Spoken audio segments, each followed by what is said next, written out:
नमस्कार प्रिय विद्यार्थियों, आप सभी का मेरे YouTube चैनल रीडमा स्टडी पॉइंट में एक बार फिर से स्वागत है। आज के इस वीडियो में कक्षा 10 के गणित विषय का प्रश्नावली 17.1 का भाग 2 केंद्रीय प्रवृत्ति की माप का अध्ययन करेंगे। इससे पहले इस प्रश्नावली का एक वीडियो प्रस्तावना के रूप में अपलोड किया जा चुका है। यदि आपने वो वीडियो नहीं देखा है तो इस वीडियो को देखने से पहले वो वीडियो जरूर देख लें, ताकि आपको ये प्रश्नावली है जो अच्छी तरह से समझ में आएगी। प्रश्न संख्या 2 है, यदि 3, 4, 8, 5, x, 3, 2 और 1 अंकों का समांतर माध्य 4 है तो x का मान ज्ञात करना है। तो इसके लिए ये जो व्यक्तिगत श्रेणी का प्रश्न है, इसमें आपको समांतर माध्य का जो फॉर्मूला है बिल्कुल सिंपल है, औसत भी कह सकते हैं, वो याद होगा तो ये प्रश्न आसानी से हल हो सकता है। तो हल लिखेंगे जो, क्योंकि समांतर माध्य का जो फॉर्मूला है वो क्या होता है, राशियों का योग बटा राशियों की संख्या बराबर क्या होता है, समांतर माध्य। ये इसका फॉर्मूला है। आपको जो मान दिया वो इसमें रखेंगे और इस प्रश्न का हल हो जाएगा।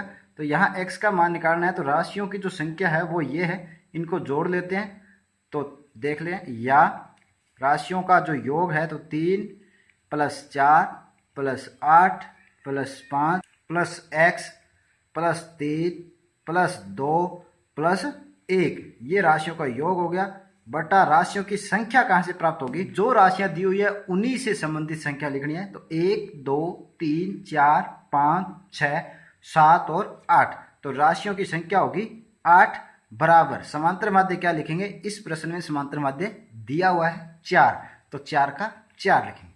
अब योग कर लेते हैं इनको, या 3 और 4 7, 7 और 8 15, 5 20, x को छोड़ दीजिए, 20 और 3 23, 23 और 2 25 और 1 26, तो इसको आप लिख सकते हो 26 + x बटा 8 बराबर 4।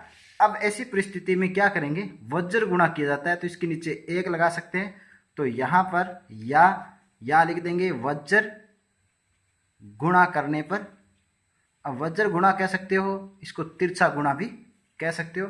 जब वज्र गुणा करेंगे तो 1 को 26 + x से गुणा किया तो 26 + x ही प्राप्त होगा, बराबर 8 को 4 से गुणा किया तो 8 चौका 32, या x बराबर क्या हो जाएगा, 32 दाएं पक्ष में है, 26 को इधर लाएंगे तो -26, या x बराबर घटा दीजिए, 12 में से 6 गए 6, 2 में से 0 गया 0, तो यहाँ जो x है उसका मान कितना आ गया 6। यही आपको हल करना था। इस तरह से इस प्रश्न को हल करेंगे। चलिए अगला प्रश्न देखते हैं। 5 संख्याओं का औसत 18 है, यदि एक संख्या घटा दी जाए तो औसत 16 हो जाता है, घटाई गई संख्या ज्ञात कीजिए। तो ये समांतर माध्य का प्रश्न कई बार ऐसे घुमा के भी दिया जाता है, तो इनको कैसे हल करेंगे, तो हल बराबर क्या लिखोगे, जैसे 5 संख्याओं का औसत दिया हुआ है 18, तो आपको 5 संख्याओं का कुल योग ज्ञात कर लेना है। तो लिख देंगे 5 संख्याओं का औसत बराबर कितना हो गया 18, अतः 5 संख्याओं का कुल योग ज्ञात करेंगे। अतः 5 संख्याओं का कुल योग कैसे निकालेंगे, जब औसत दिया हुआ है, कुल योग ज्ञात करना है, संख्या दी हुई है, तो औसत कैसे निकालते थे, राशियों का योग बटा, या रफ कार्य में देखिए औसत कैसे निकालते थे, राशियों का योग बटा राशियों की संख्या। अब आपको योग ज्ञात करना है तो संख्या को किससे गुणा करेंगे, औसत से। संख्या गुणा औसत बराबर क्या हो जाएगा, योग। तो आपको ये याद रखना है, जब औसत दिया हुआ है, संख्या दी हुई है, तो योग करेंगे तो इसको गुणा करना है। तो 5 × 18, 18 5 कितने हो गए 90। दूसरा दिया है, यदि एक संख्या घटा दी जाए, तो अब कितनी संख्या बच गई, 5 थी, घटाने से 4 बच गई, तो लिख देंगे 4 संख्याओं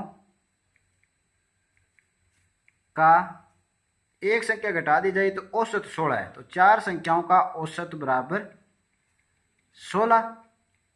अब 4 संख्याओं का योग ज्ञात कर सकते हो आसानी से, अतः 4 संख्याओं का योग बराबर 16 को किससे गुणा करोगे? 4 से। 16 चौके 64। प्रश्न में पूछा क्या है कि घटाई गई संख्या ज्ञात कीजिए।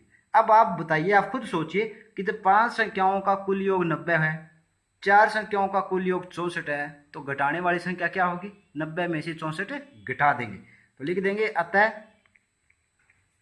घटाई गई संख्या। अब घटाई गई संख्या आसानी से निकाल सकते हैं। कैसे निकालेंगे? 90 में से 64 को घटा दीजिए तो जो संख्या घटाई थी उसका मान आ जाएगा। 10 में से 4 गए 6, 8 में से 6 घटा दिए 2, तो अतः घटाई गई जो संख्या थी वो कितनी है? 26 है, और 26 ही आपका आंसर होगा। तो उम्मीद करता हूं कि आज की वीडियो में समझाए गए प्रश्न आपको अच्छी तरह समझाए होंगे। यदि आपको ये वीडियो अच्छा लगे तो अपने दोस्तों में से लाइक और शेयर जरूर करें। तो आज के लिए इतना ही, मिलते हैं अगले वीडियो में इसी केंद्रीय प्रवृत्ति की माप के शेष भाग के साथ। तब तक के लिए